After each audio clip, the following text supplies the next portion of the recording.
जो कि केवल उत्तर प्रदेश नहीं बल्कि जनसंख्या के दृष्टि से सबसे बड़ा प्रदेश होने की वजह से पूरे देश की विकास यात्रा के लिए बहुत ही अहम है। बहुत सारे लोग ये सवाल कर सकते हैं कि एक राम मंदिर बनने से क्या होगा, लेकिन आप देखिए तो राज्य सरकार और केंद्र सरकार मिलकर के 30,000 करोड़ रुपए की परियोजनाओं पर काम कर रहे हैं। 252 से ज्यादा परियोजनाएं इस वक्त अयोध्या में जमीन पर चल रही हैं। एक नया मास्टर प्लान तैयार किया गया है। एशिया में कई सारी टेक्निक पहली बार अयोध्या में इस नए शहर के नए नगर के विकास के लिए किया जा रहा है। नए नगर के विकास के लिए पुराने जो परंपराएं थी थोड़ा सा उससे हटते हुए जो आधारभूत संरचना का निर्माण किया गया है वो भविष्य के लिए अयोध्या को तैयार करता है, नए भारत की नई तस्वीर के लिए अयोध्या को तैयार करता है। और ये जो सड़क आप देख रहे हैं ये पहले गली हुआ करती थी। यकीन मानिए एक गाड़ी अगर उसके साथ दूसरी गाड़ी आ जाए तो बहुत ही मशक्कत के साथ एडजस्टमेंट करते हुए दोनों गाड़ियों को आपस में निकलना पड़ता था, इतनी कम जगह थी। आशुतोष, आप शायद उस दृश्य के आप गवाह रहे हैं। अब ये जो पूरा चौड़ीकरण किया गया है, 13 करोड़ का आंकड़ा तो हमने देखा काशी कॉरिडोर से। कितने करोड़ उम्मीद है अयोध्या को अगले 1 साल 2 साल में, अगर आपसे समझना चाहें तो?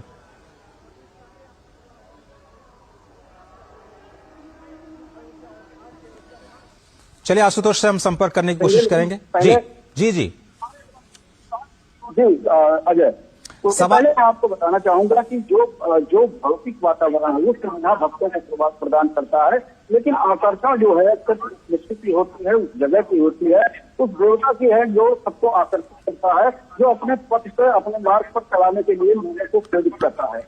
और यही कारण है कि अब कोई बजट, कोई संख्या अयोध्या के लिए न सरकार निर्धारित कर रही है, न लोग चाहते हैं कि निर्धारित हो। लोग ये चाहते हैं कि एक ऐसी अयोध्या बने जो अविस्मरणीय हो, एक ऐसी अयोध्या बने जो शांति का प्रतीक हो, एक ऐसी अयोध्या बने जो निशस्त्रीकरण को जो है जोड़ दे, बारूद के ढेर पर बैठी हुई दुनिया को संदेश दे, शांति का संदेश, सद्भाव का संदेश दे। और उस संदेश को जहाँ पर कहा जाता है कि प्राणियों में सद्भावना हो, यानी कि मनुष्य ही नहीं जिनमें जीव है ये भी सद्भाव के साथ जीवन जिए और आगे बढ़े, इस बात की जहाँ पे प्रेरणा मिलती है। प्रधानमंत्री नरेंद्र मोदी आज इसी अयोध्या में है, अयोध्या के पथ पर है और लोगों से मुलाकात कर रहे हैं। जी अजय, बिल्कुल सही कहा आपने। और जिस बात का मैं जिक्र कर रहा था, आपको याद होगा काशी कॉरिडोर जिसकी जब शुरुआत की गई तो बहुत सारे लोगों ने सवाल उठाए थे कि एक कॉरिडोर बनने से क्या होगा। आंकड़ा आपके सामने है, 13 करोड़ लोग आ चुके हैं, रिकॉर्ड बनते जा रहे हैं, वहां पर होटल्स ठहरने की जगह नहीं मिल रही है। अयोध्या का भी वही हाल होने वाला मुझे लगता है 1 साल बाद। आशुतोष, अयोध्या का हाल तो वर्तमान समय से ही है और अयोध्या का जितना बड़ा मूवमेंट चला है, आंदोलन चला है, उसके कारण इससे कहीं न कहीं पीढ़ियां जुड़ गई और उन पीढ़ियों में जो भी लोग हैं वो इस निर्माणाधीन राम मंदिर का भी दर्शन करना चाहते हैं। मैं ये कह सकूं कि मेरे पिताजी ने आंदोलन में भाग लिया था और आज मेरे सामने या मेरे पिता के सामने इस मंदिर का निर्माण हो रहा है। तो इस तरह से अयोध्या में जो अयोध्या वासी रहती, भक्तों की संख्या कम रहती थी, तमाम यहाँ पर पहरे थे, उसके चलते पूरी पड़ी रहती थी। वो अयोध्या से साल से लगातार पॉलिटिक्स चल रही है, खिली हुई है लगातार, जो है यहाँ पर भक्तों का आना बना हुआ है। सुदूर देश से लोग आ रहे हैं, विभिन्न प्रांतों से लोग आ रहे हैं। भाषा और भौगोलिक सीमाएं अयोध्या आने के लिए टूट गई है। लोग सिर्फ रामलला विराजमान का दर्शन चाहते हैं, रामलला विराजमान के के बाद भगवान राम की स्तुति करके उनका आशीर्वाद चाहते हैं। और यही कारण है कि प्रधानमंत्री नरेंद्र मोदी उस जनभावना के अनुरूप व्यवहार करते हुए एक नायक के तौर पर अयोध्या की सड़कों पर अजय आपको दिखाई दे रहे हैं। अजय, बिल्कुल सही कहा आपने। और स्पष्ट इन तस्वीरों से ये हो जाता है कि आज प्रधानमंत्री जब पहुंचे हैं अयोध्या की धरा पर, और ये सीधी तस्वीरें हम आपको इस वक्त दिखा रहे हैं, ये है रामपथ। धर्मपथ से होते हुए पहले लता मंगेशकर चौक, लता मंगेशकर चौक से जब आप बाएं मुड़ते हैं तो उसको आप रामपथ कहते हैं। और मुझे लगता है कि जो नया मार्ग बनाया जा रहा है, जो भगवान राम के मंदिर तक आपको लेकर के जाएगा, उस मार्ग पर तो आज प्रधानमंत्री नहीं जाएंगे, लेकिन उसको कहा जाएगा भक्ति पथ। 4 स्पेशल कॉरिडोर्स बनाए जा रहे हैं जिसमें 3 पर काम पूरा हो चुका है। और बीच बीच में जो तस्वीरें आ रही हैं वो नई दिल्ली जो नई अयोध्या धाम रेलवे स्टेशन की तस्वीरें हैं वो भी हम आप तक पहुंचा रहे हैं। हमारे संवाददाता शैलेंद्र मिश्र, हमारे वरिष्ठ संवाददाता राजेश राज, आशुतोष शुक्ल और एयरपोर्ट पर रवि धीमान जी पल पल की खबरों तो आप तक पहुंचा रहे हैं। लेकिन ये तस्वीरें बहुत ही अहम, आपको बता दें, रामपथ से जाते हुए प्रधानमंत्री नरेंद्र मोदी अभिवादन करते हुए हजारों की संख्या में लोग उनकी एक झलक पाने के लिए बेसब्री से उनका इंतजार करते हुए और उम्मीद से बढ़कर के आज प्रधानमंत्री ने उन्हें एक तरह से सौगात दी है, क्योंकि किसी ने नहीं सोचा था कि 30 दिसंबर को एक ऐसा मौका आएगा जब प्रधानमंत्री को रामलला विराजमान होने से पहले एक बार रूबरू होने का मौका मिलेगा यहां की स्थानीय जनता को। और न केवल रूबरू होने का मौका मिलेगा बल्कि प्रधानमंत्री खुद आज कई ऐसी परियोजनाएं अयोध्या के विकास के लिए सौंपेंगे जो भविष्य की एक बुनियाद, एक मजबूत बुनियाद बनाता हुआ नजर आएगा। राजेश, क्या आप मेरे साथ हैं?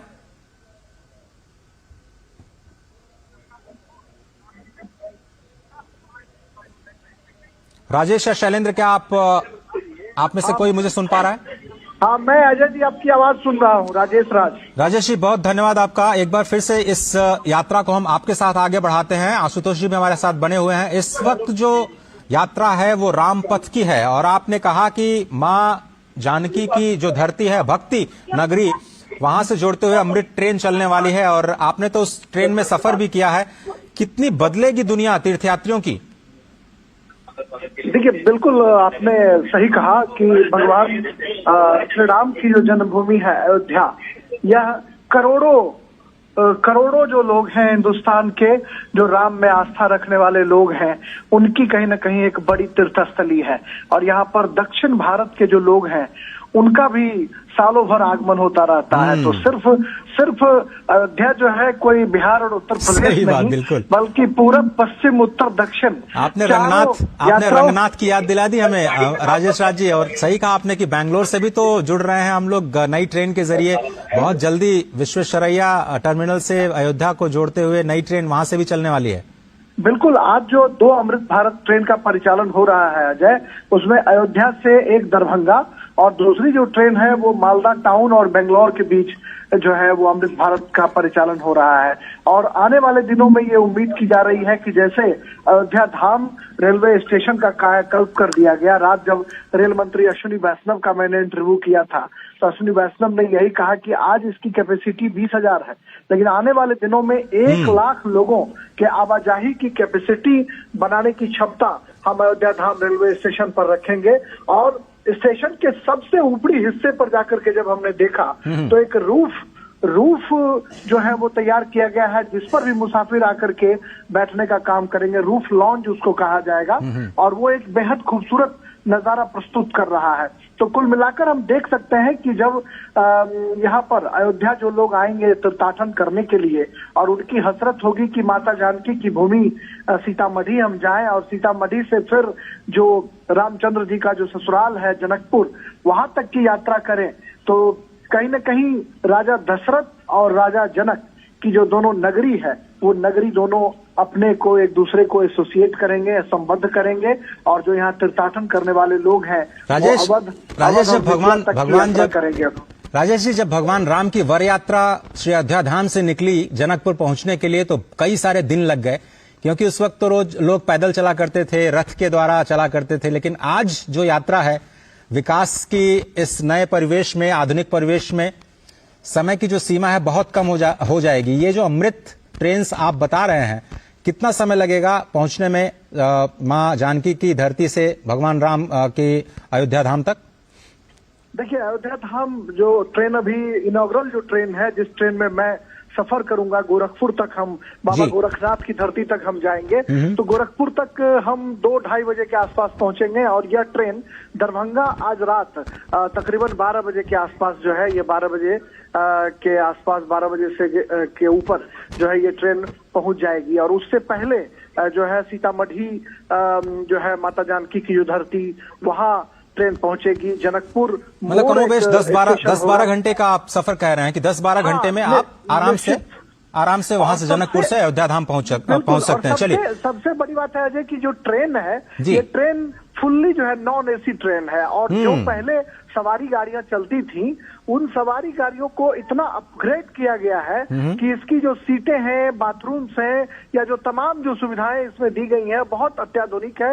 हर एक बर्थ पर मोबाइल चार्जिंग की व्यवस्था की गई है, पानी के बोतल रखने की व्यवस्था की गई है, मोबाइल फोन आप आराम से वहां पर रख सकते हैं। तो कुल मिलाकर हम देख सकते हैं कि जो पहले लोगों को एक कुप्पे में चार्जिंग पॉइंट के लिए जूझना पड़ता था लोगों को, वो तमाम संकट जो है वो इसमें दूर हो चले हैं। बाथरूम्स भी बहुत खूबसूरत बाथरूम है, अत्याधुनिक सुविधाओं से लैस है। पैर जो है पैर से द्वारा संचालित होगा, वो जो नल अगर खोलने की जरूरत है तो सीधे पैर आप अगर पुश करेंगे तो पैर से ये ट्रेन जो नल है वो नल चालू हो जाएगा। आधुनिक सुविधाओं का बिल्कुल इस्तेमाल किया गया, आप सही कह रहे हैं। लेकिन हम अगर राजेश से समझना चाहिए कि जो वंदे भारत की बात आप कर रहे थे, वंदे भारत एक अत्याधुनिक तकनीक के साथ एसी कोच की जो व्यवस्था की गई थी, मुझे लगता है कि अब वो उसका लक्ष्य तो है कि 75 वंदे भारत ट्रेन चलाई जाएं। क्या हम ये माने कि आगे जाते हुए अमृत ट्रेन का सिलसिला अब चल निकला है? अयोध्या भले ही एक पड़ाव हो, एक सुखद पड़ाव हो, लेकिन अब अमृत ट्रेन की भी संख्या आगे बढ़ेगी आगे जाते हुए भविष्य में। देखिए, निश्चित तौर पर, और जिस तरीके से लोग सवाल खड़े करते थे, जो विरोध करने वाले लोग थे या जो आलोचक थे, वो कहते थे कि बुलेट ट्रेन नहीं चल सकती है, सेमी हाई स्पीड ट्रेन नहीं चल सकती है, उन तमाम लोगों को करारा जवाब दिया गया। और उसके बाद जब वंदे भारत ट्रेन का सफल परिचालन शुरू हुआ तो फिर ये सवाल उठने लगे कि एक क्लास जो है उसके लिए सिर्फ चलाया गया है ये ट्रेन। लेकिन जब अमृत भारत ट्रेन जब चलेगी और जब अवध से मिथिला की दूरी तय करेगी तो कहीं ना कहीं यह ट्रेन जो है सिर्फ दो सभ्यता संस्कृतियों का मिलन नहीं करेगी, बल्कि जो मुसाफिर हैं उनके पॉकेट का भी ख्याल रखेगी कि बहुत कम पैसे में मुसाफिर जो है, जो वंदे भारत में अफोर्ड नहीं कर सकते हैं लोग, भारतीय रेल ने उनके लिए एक दूसरा मिनी वंदे भारत जो है वो ट्रेन तैयार कर दिया है। और इसमें जो सीट है, जो तमाम तरह की सुविधाएं हैं, वो बहुत कुछ जो है वो बहुत उम्दा ट्रेनों से मैच करती हैं। राजधानी या वंदे भारत ट्रेनों के जो में जो बहुत सारी चीजें हैं उससे मिलती जुलती ये ट्रेन है। और ऐसे में अगर आने वाले दिनों में सवारी गाड़ियों के परिचालन पर या इन अमृत भारत ट्रेन का अगर परिचालन बड़े पैमाने पर होता है, और मुझे लगता है कि भारतीय रेल इस ट्रेन के माध्यम से जो पुरानी जर्जर जो ट्रेनें हैं उनको रिप्लेस करने की तैयारी भी कर रही है। यानी भारतीय रेल अपने एक नए क्लेवर, नए फ्लेवर, नए तेवर के साथ मुसाफिरों के दिलों पर राज करने की तैयारी कर रहा है। और इसमें अमृत भारत एक्सप्रेस जो है ये मील का पत्थर साबित होगा। और इसकी जो एक नई टेक्नोलॉजी है अजय, वो मैं आपको संक्षेप में बताना चाहूंगा कि ये पुश-पुल, मतलब जो दोनों ट्रेन के इंजन के बीच जो जगह खाली होती थी और ट्रेन में कई बार जोर का झटका लगता था, उस झटके से अमृत भारत एक्सप्रेस ने निजात दिला दी है।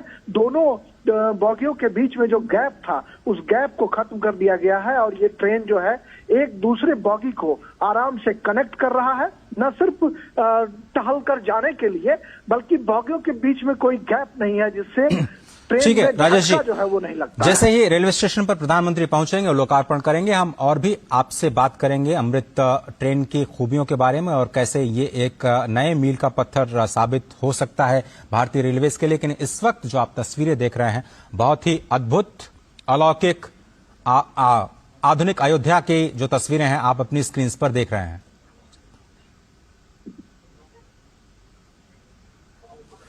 स्पष्ट तौर पर ये जो रामपथ से तस्वीरें हम आप तक पहुंचा रहे हैं, प्रधानमंत्री नरेंद्र मोदी वहां पर पहुंचे हैं और अयोध्या के जो वासी हैं वहां पर उनका स्वागत करते हुए और सभी का अभिवादन करते हुए प्रधानमंत्री ये कोशिश करते हैं कि कोई छूट न जाए, जहां तक हो सके वो जनता के साथ संवाद करने का, अपने हाथों के अभिवादन के माध्यम से, अपने आंखों के माध्यम से लगातार सबसे बातचीत करते हुए, अभिवादन स्वीकार करते हुए, प्रणाम स्वीकार करते हुए, स्वयं अभिवादन करते हुए, सभी के स्वागत का उत्तर देते हुए प्रधानमंत्री नरेंद्र मोदी, आप देख रहे हैं ये रामपथ की तस्वीरें। जैसा कि हमारे संवाददाता लगातार बता रहे थे कि सीधे जो आउटर बाईपास रोड है वहां से आप धर्म पथ पर प्रवेश करेंगे, जहां पर शुरुआत की प्रधानमंत्री ने और भव्य स्तंभों के जरिए स्वागत किया गया उनका। और सैकड़ों हजारों की संख्या में जनता ने उनका अभिवादन किया। उसके बाद काफिला पहुंचा लता मंगेशकर चौक और वहां से फिर बाएं होते हुए रामपथ। ये रामपथ सीधे आपको लता मंगेशकर चौक से नई दिल्ली माफ कीजिएगा, नई दिल्ली नहीं, नई अयोध्या के अयोध्या धाम रेलवे स्टेशन के साथ जोड़ेगी। और ये जो विकास की यात्रा है, नई दिल्ली लखनऊ एक साथ जब मिलकर के काम करते हैं तो किस तरह की परियोजनाएं जमीन पर आती हैं, उसकी एक बानगी आपको जरूर देखने को मिलेगी। लेकिन अभी आप उत्साह देखिए अयोध्या वासियों का। अयोध्या वासी जो बार बार मैं कह रहा हूं कि भगवान शंकर स्वयं कहते हैं कि यहाँ के वासी श्री जगन्नाथ जी का स्वरूप है, वहां पर चलना ही प्रदक्षिणा है। अयोध्या में अगर आप नींद भी लेते हैं तो उसको समाधि कहा जाता है, वहां पर अगर आप भोजन करते हैं तो उसको प्रसाद कहा जाता है। स्पष्ट तौर पर आज बाबा नागेश्वर नाथ जो कि वहां के महादेव हैं बहुत ही प्रसन्न होंगे। लता मंगेशकर चौक पर जो राम की पैड़ी है, वहां पर जिनका दिव्य भव्य मंदिर है, वहां पर भी सैकड़ों हजारों की संख्या में रोज लोगों का जमावड़ा होता है और भगवान महादेव आज बहुत ही प्रसन्न होंगे। आज इस विकास यात्रा को देख करके अयोध्या वासियों के मन में जो उत्साह है उसको देख करके, और जो विकास की नई धारा बही है और जो सौगातें अयोध्या को मिलने वाली हैं आने वाले दिनों में, उसको देख करके अयोध्या के जितने भी लोग हैं स्वयं अपने आप को रोक नहीं पा रहे हैं इस वक्त अपने अभिवादन के लिए, प्रधानमंत्री के स्वागत के लिए। रामपथ से बढ़ता हुआ ये प्रधानमंत्री का काफिला। स्पष्ट तौर पर ये कहा जाता है कि जो अयोध्यापुरी है वो पापियों को दुर्लभ है, यानी जो लोग वहां नहीं पहुंच पाते हैं वो समझ लीजिए कि थोड़ा सा आपको प्रयास करना है, थोड़ी सिफारिश करनी है कि आपको अयोध्या पहुंचने का एक मौका मिले। अयोध्या में मां सरयू जब आपने देखा कि धर्मपथ से जाते हुए वो राम कथा पार्क के पास पहुंचे, लता मंगेशकर चौक बिल्कुल वहां से 100 से 150 मीटर दूरी पर मां सरयू बहती हैं। और मां सरयू के तट पर अयोध्या की अगर हम बात किए जाए तो अयोध्या का पूरा जो विस्तार है वो 12 योजन यानी 144 किलोमीटर लंबा और 3 योजन यानी 36 किलोमीटर चौड़ा। ये स्कंद पुराण में अयोध्या की गति और स्थिति बताई गई है। मिथिला से संबंध रखने वाले हमारे संवाददाता राजेश राज से हम बात कर रहे थे और बार बार उनका ध्यान आता है तो मैं मिथिला पहुंच जाता हूं, क्योंकि मिथिला के ही पुरी पीठाधीश्वर वो बार बार ये कहते हैं कि भारत विश्व का हृदय है। और विश्व जब हम कहते हैं तो विश्व शब्द का अर्थ केवल ये वास्तविक दुनिया जो हम आज देख पाते हैं 183 देशों की, वो दुनिया हमारे संस्कारों में, हमारी संस्कृति में विश्व नहीं है, बल्कि विश्व का जो मतलब है, जो अर्थ है, वो विष्णु सहस्त्र नाम में पहला ही नाम भगवान विष्णु का विश्व है। और अनंत अनंत ब्रह्मांड उस विश्व शब्द में समा जाते हैं। और जब हम कहते हैं कि भारत विश्व गुरु है तो जो लोग ये समझते हैं नहीं है या फिर इस शब्द का अर्थ नहीं समझते हैं, वो इस बात को समझते नहीं है कि भारत भा यानी ज्ञान की धरती है और भारत की धरती से ही विश्व गुरु बनने का सपना साकार हो सकता है, हो रहा है और होगा, इसमें कोई शक नहीं है। क्योंकि अनंत अनंत ब्रह्मांड की गति और मति को हमारे ही शास्त्रों और जो संस्कारों हैं उससे समझने की, भगवान राम के स्वयं जीवन से समझने की जो प्रेरणा मिलती है वो स्पष्ट तौर पर दिखाई देती है। मुझे लगता है कि ये काफिला धीरे धीरे उस स्थान तक पहुंच चुका है जिसे अब अयोध्या धाम रेलवे स्टेशन के बिल्कुल करीब समझा जा सकता है। संवाददाता राजेश राज बता रहे थे कि आप रेलवे स्टेशन के परकोटे पर यानी उस शिखर पर पहुंच करके बहुत सारे मंदिरों के शिखर का भी दर्शन कर सकते हैं। वहां पे फूड प्लाजा में व्यंजनों का आनंद ले सकते हैं, प्रतीक्षालय में जाकर के आराम कर सकते हैं और वहां से बिल्कुल पैदल यात्रा करते हुए श्री हनुमानगढ़ी के दर्शन के लिए जा सकते हैं, भगवान श्री राम के दर्शन के लिए जा सकते हैं। तो जिस तरह से मैं बता रहा था कि भगवान ये जो भारत है पूरे विश्व का हृदय है, उसी तरह से ये अयोध्या कहा जाता है वैकुंठ का हृदय है। और स्वयं जो स्वयंभू मनु हैं उन्होंने भगवान से प्रार्थना करके वैकुंठ से पहले अयोध्या को लेकर के आए।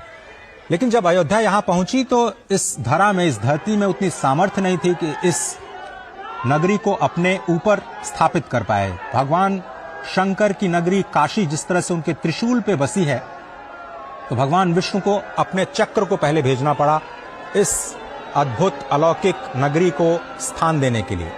भगवान सुदर्शन चक्र सबसे पहले यहां आए और जैसा कि मैं आपको बता रहा था कि 12 योजन लंबी यानी 144 किलोमीटर लंबी, 36 किलोमीटर चौड़ी अयोध्या की धरती को भगवान सुदर्शन चक्र ने अपने ऊपर स्थापित किया और आज भी माना जाता है कि ये मत्स्याकार जो अयोध्या की परिसीमा है, गुप्तार घाट से लेकर के आज जो नया घाट जिसकी हम बात करते हैं, ये तो बहुत छोटी सीमा है। लेकिन आप 144 केंद्र अगर आप उस राम जन्मभूमि को मान लें तो 144 किलोमीटर का दायरा आप अयोध्या को मान सकते हैं स्कंद पुराण के आधार पर। और उसी अयोध्या को पुनर्विकसित करने का, विकास के साथ साथ विरासत को संभालने का ये प्रण जो हमने विकसित भारत को बनाने के साथ में लिया है कि हमें अपनी विरासत का सम्मान करना है, उसका संरक्षण करना है, उसके निर्माण के लिए ये प्रयास लगातार निरंतर जारी है और आज का दिन बेहद अहम।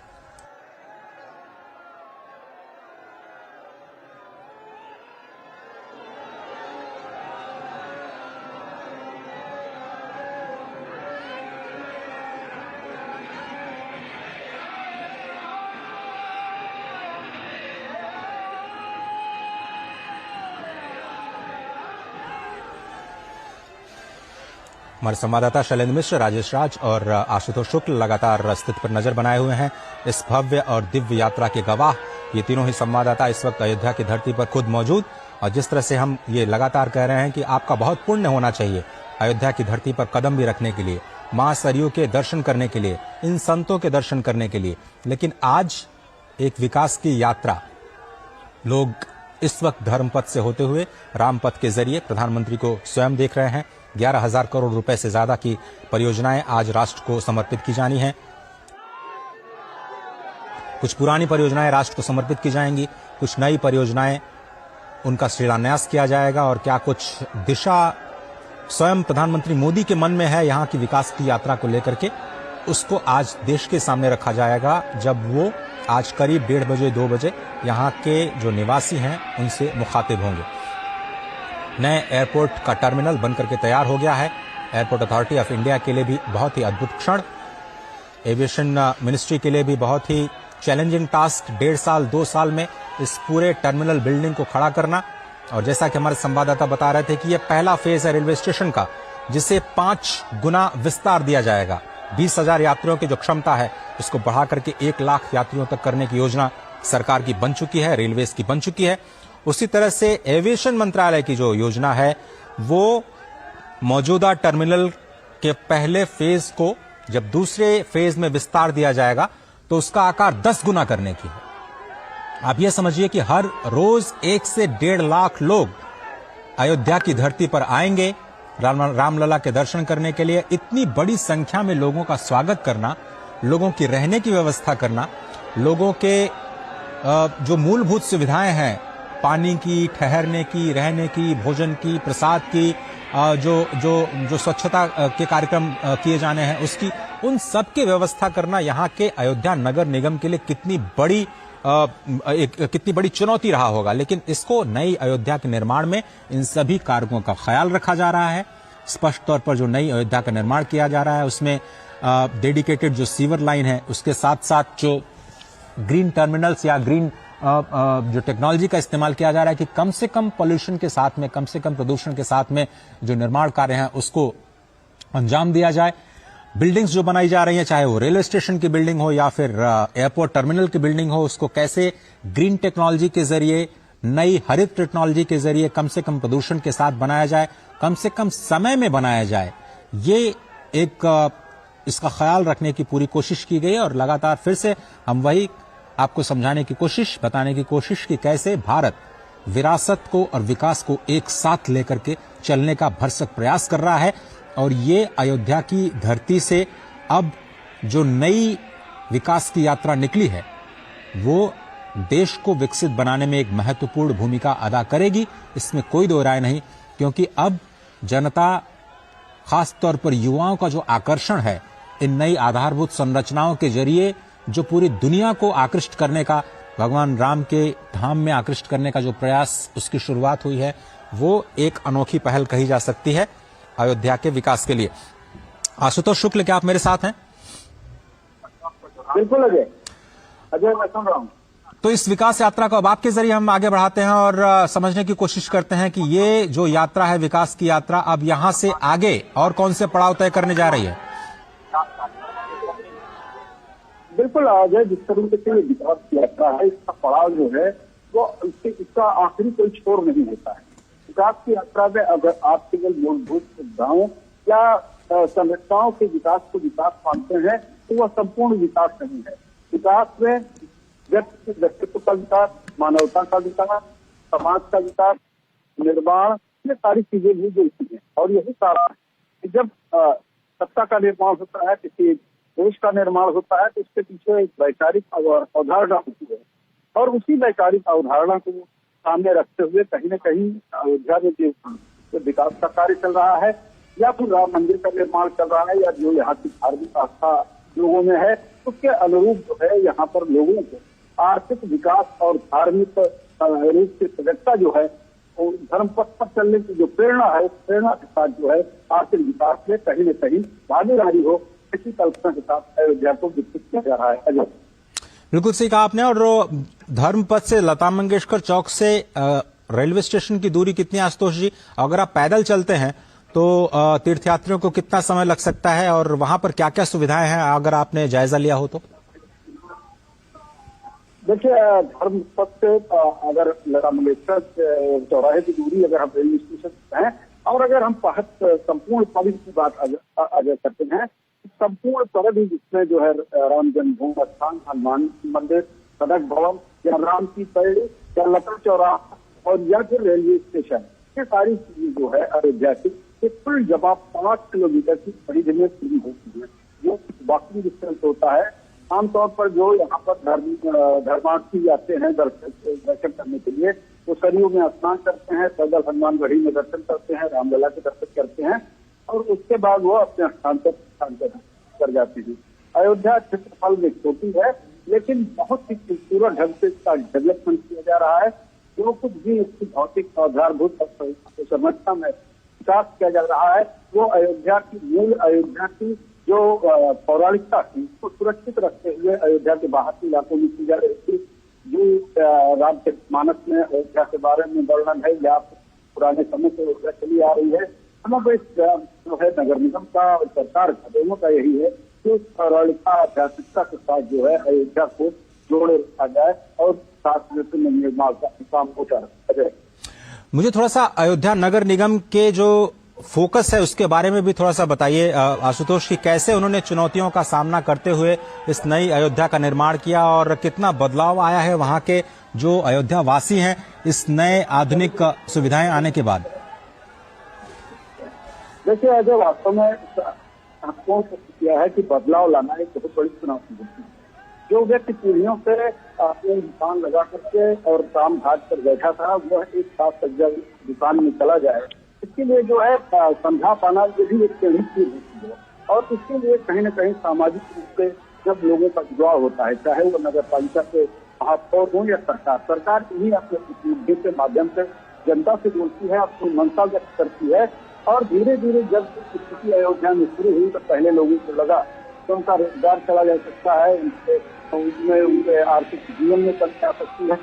लेकिन जब पुनर्निर्माण का दौर शुरू हुआ और उन्होंने देखा सात सज्जा से युक्त अयोध्या में धर्मार्थियों का भी संख्या बढ़ी है, उनका जो है बिक्री बढ़ी है, उनका उत्पादन बढ़ा है, तो निश्चित रूप से जो है उन्हें संतोष प्राप्त हो रहा है। और आज तमाम सारे जो आधारभूत संरचनाएं सरकार यहाँ पर चला रही है, लोग उसमें सहभागी होकर के उसके निर्माण में अपनी सहायता प्रदान कर रहे हैं। अजय, बिल्कुल सही कहा आपने। और ये जो तस्वीरें हम दिखाने का प्रयास कर रहे हैं अपने दर्शकों को, स्पष्ट तौर पर आज पदार्पण हुआ प्रधानमंत्री नरेंद्र मोदी का अयोध्या की धरती पर और नए साल का तोहफा, इंतजार, प्रतीक्षा जनता जनार्दन की कि क्या कुछ नई घोषणाएं, नई सौगातें आज अयोध्या को मिल सकती हैं। 11,000 करोड़ से ज्यादा के परियोजनाओं का शिलान्यास और लोकार्पण किया जाना है। आज अंतर्राष्ट्रीय एयरपोर्ट जो कि पहली बार अयोध्या में बनकर के तैयार हुआ और उत्तर प्रदेश का देखिए 6 से ज्यादा इंटरनेशनल एयरपोर्ट्स, गोरखपुर के साथ में ही वाराणसी के बाद आप थोड़ा सा रुख करिए तो अयोध्या के बाद लखनऊ के बाद एशिया का सबसे बड़ा एयरपोर्ट जेवर में बनकर के तैयार होगा। तो आप समझिए कि उत्तर प्रदेश की जो अर्थव्यवस्था है उसको किस तरह से गति देने की कोशिश की जा रही है। प्रधानमंत्री इस बात को समझते हैं कि जिस तरह से उन्होंने गुजरात में विकास का कार्य किया और विकास के कार्यों को आगे बढ़ाया और उसका देश की जीडीपी में किस तरह से 11-12% के ग्रोथ के साथ एक जबरदस्त योगदान देखा गया, जबकि वहां की आबादी सिर्फ 6 करोड़ के आसपास है। अगर उसके 5 गुने या उससे थोड़ा सा ज्यादा अगर जनता तक विकास के कार्य उत्तर प्रदेश में पहुंचाए जाए तो उसका मल्टीप्लायर इम्पैक्ट बहुत जबरदस्त हो सकता है और अर्थव्यवस्था में मल्टीप्लायर इम्पैक्ट को बहुत ही अच्छे तरीके से इस्तेमाल किया जाता है कि आप आधारभूत संरचना का विकास कीजिए, तो जितना आप इन्वेस्टमेंट करते हैं, 1 रुपया लगाते हैं तो 1.5 रुपया वहां की स्थानीय जीडीपी में उसका योगदान बढ़ता है। तो अगर आप उत्तर प्रदेश की अर्थव्यवस्था को $1 ट्रिलियन तक लेकर के जाने का प्रयास करते हैं, जो कि $5 ट्रिलियन इकोनॉमी एक बहुत बड़ा योगदान कहा जा सकता है, तो उसमें आज जो निवेश किया जा रहा है 250 से ज्यादा परियोजनाओं के जरिए, करीब 30,000 करोड़ रुपए की परियोजनाओं के जरिए केंद्र और राज्य की सभी परियोजनाओं को अगर आप मिला लें तो आंकड़ा और भी बढ़ सकता है। लेकिन अभी जो लेटेस्ट आंकड़े हमारे पास हैं उसके मुताबिक 30,000 करोड़ रुपए का जो घोषणा मुख्यमंत्री योगी आदित्यनाथ ने की थी, और साथ ही साथ आपको याद होगा कि यूपी इन्वेस्टर्स समिट जो कि इसी साल 2023 में किया गया, उसमें 35 लाख करोड़